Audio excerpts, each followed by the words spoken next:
আসসালামু আলাইকুম ওয়া রাহমাতুল্লাহি ওয়া বারাকাতুহু।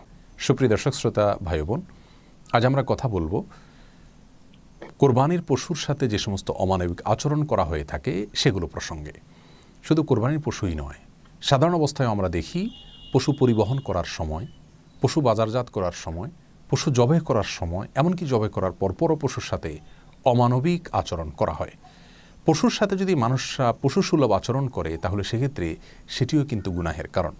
সহিহ মুসলিমের হাদিসে বর্ণিত হয়েছে, রাসূল করিম সাল্লাল্লাহু আলাইহি ওয়াসাল্লাম ইরশাদ করেছেন, ইন্নাল্লাহা কাতাবাল ইহসানা আলা কুল্লি শাই। নিশ্চয়ই আল্লাহ সুবহানাহু ওয়া তাআলা প্রত্যেকটা প্রাণীর প্রতি দয়া করার জন্য তোমাদের জন্য উপরে আবশ্যক করে দিয়েছেন। ফাইদা কাতালতুম ফাহসিনুল কিতলাতা ওয়া ইযা যাবাহতুম ফাহসিনুদ যিবহাতা।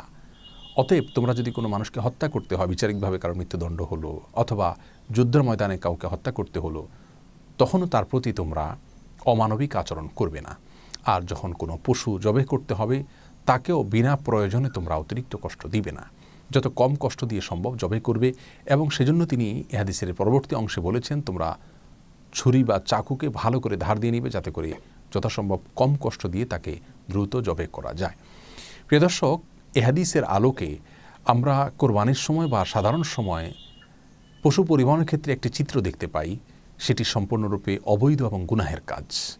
আর সেটি হলো, আমরা জানি যে দেশের প্রত্যন্ত অঞ্চল থেকে অনেক সময় 10, 12, 15, 20, 22 ঘন্টা পর্যন্ত কোনো কোনো ক্ষেত্রে পশুকে ট্রাকে দাঁড় করিয়ে রাখা হয় এবং কোনোভাবে যেন বসতে না পারে সেজন্য দুই পায়ের মাঝখানে বাঁশ বেঁধে দেওয়া হয়, যে পশু বসতে গেলে তার কষ্টের কারণ হবে, পশু বসতে গেলে জায়গা বেশি লেগে যাবে অথবা অন্য পশু আঘাতপ্রাপ্ত হবে বা ব্যবসার দিক থেকে ক্ষতি হবে বা ট্রাকে অল্প জায়গায় বেশি পশু উঠানো যাবে।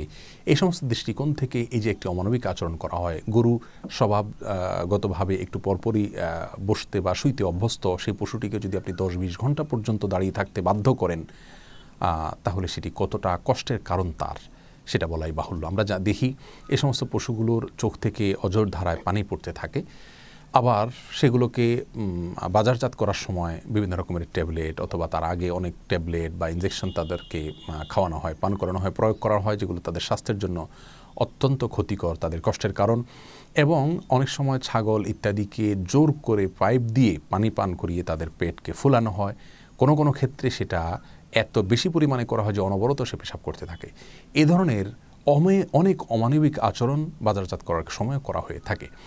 এমনকি ছাগল বাজারে যখন উঠানো হয় তখন এত টাইট করে বাঁধা হয় যে কোনোভাবে সে বসতে পারে না, সকাল থেকে রাত পর্যন্ত এভাবে দাঁড় করিয়ে রাখা হয়। প্রিয় দর্শক, এই আচরণগুলো সম্পূর্ণরূপে জঘন্য এবং গুনাহের কাজ।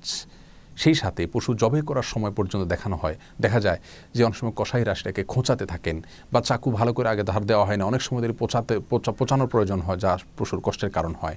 অনেক সময় জবাই করার পর পশুর চামড়া ছেলা শুরু করা হয় অথবা পায়ের খুর ইত্যাদি কাটা শুরু করা হয়, যা তার প্রাণ বের হওয়ার আগে তার শরীরে এরকম পোঁচ দেওয়া বা চাকু দিয়ে কাটাকাটি করা, এগুলা তার জন্য কষ্টের কারণ।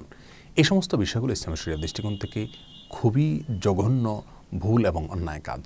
কোরবানির পশুর ক্ষেত্রে বিশেষভাবে আমাদের এই সমস্ত আচরণ থেকে দূরে থাকা উচিত।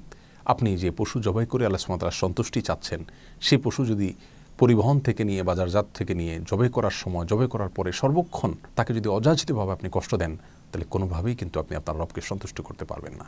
এই জন্য এই বিষয়গুলোর প্রতি আমাদের বিশেষভাবে সাবধান হওয়া উচিত। আল্লাহ সুবহানাহু ওয়া তাআলা আমাদের সকলকে সব ক্ষেত্রে মানবিক এবং দয়াপরবশ হওয়ার তৌফিক দান করুন। আসসালামু আলাইকুম ওয়া রাহমাতুল্লাহি ওয়া বারাকাতুহু।